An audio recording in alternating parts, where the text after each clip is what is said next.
मग काय दिलेलं आहे, एम चे गुणोत्तर दिलं आहे एनशी, एनचे गुणोत्तर दिलं आहे ओशी, ओचे गुणोत्तर दिले आहे पीशी.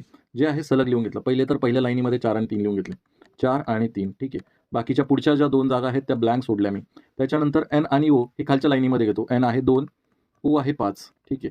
इकडची जागा ब्लँक, एमची जागा ब्लँक. त्याच्यानंतर ओ आणि पी एकाच 3 आहे. ओच्या खाली ओ, पीच्या खाली पी 3. मग इकडची जागा ब्लँक आणि इकडची जागा परत एक ब्लँक.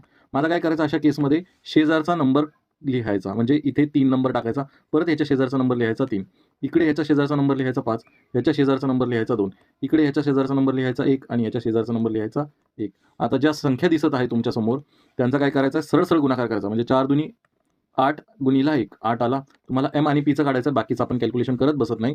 पी सांगितलेलं आहे बघा, एम आणि पी ठीक आहे. एमचा आला 8, पीचं काढूया. 3 गुणिला 5 15 गुणिला 3 15 त्रिक 45. म्हणजेच एम आणि पी यांचं जर गुणोत्तर काढा म्हटलं तुम्हाला तर ते 45 आलेलं आहे. ऑप्शन क्रमांक 3 हा आपला टेलिग्राम ग्रुप आहे. जर काही डाऊट असतील तर पाठवा. ही आपली कोणसाठी मेंबरशिप आहे. धन्यवाद.